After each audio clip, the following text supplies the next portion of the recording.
Mozart. Quels étaient les prénoms de Mozart? Robert? Non.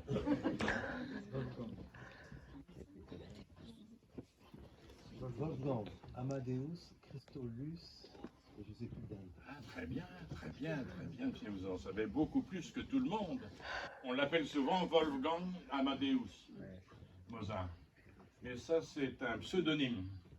Il ne s'appelait pas comme ça. Il avait 4 prénoms, Johannes, Chrysostomus, Wolfgang et Théophilus. Alors on l'a appelé Wolfgang, oui, bien sûr, et Théophilus, c'est aimant Dieu. Gottlieb, Gottlieb en allemand, Gott, Dieu, Lieb, amour, et en italien, Amadeus. Alors il s'est fait appeler Amadeus parce qu'il parlait très bien l'italien, l'allemand, pas mal le français, il lisait le latin et il écrivait très bien. Non, il avait une grande culture parce qu'il n'a pas été au collège.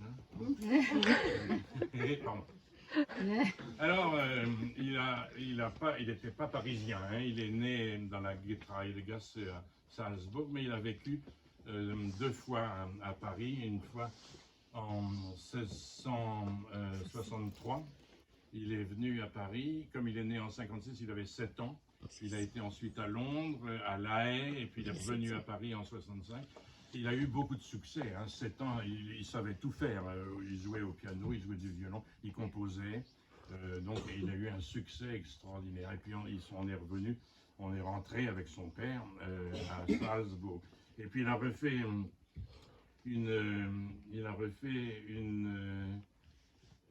un séjour à Paris en 1778.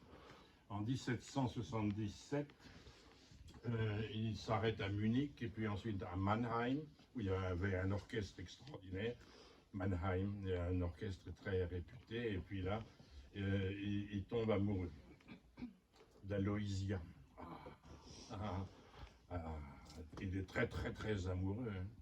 Et alors lui, depuis longtemps, il avait envie d'écrire un opéra allemand. Parce que c'était les Italiens qui dominaient toute la musique dans toute l'Europe. On jouait des opéras italiens. À Londres, Handel écrit des opéras italiens, en Allemagne, en Autriche, en Italie. En France, on résistait un peu. Il y avait un petit village gaulois qui résistait. C'était la France.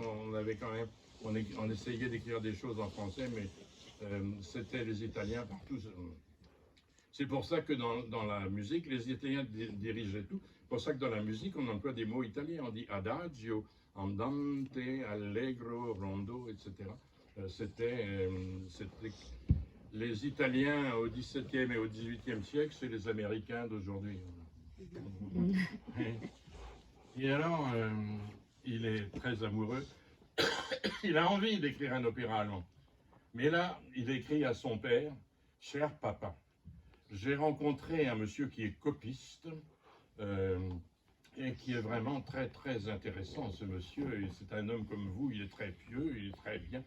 Il a une fille, Aloysia, qui s'en va en Italie bientôt pour étudier le chant.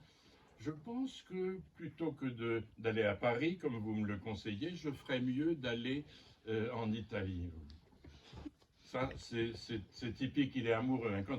Quand on est amoureux, on dit n'importe quoi. Voilà. Et oui, ben vous verrez, enfin vous avez vu.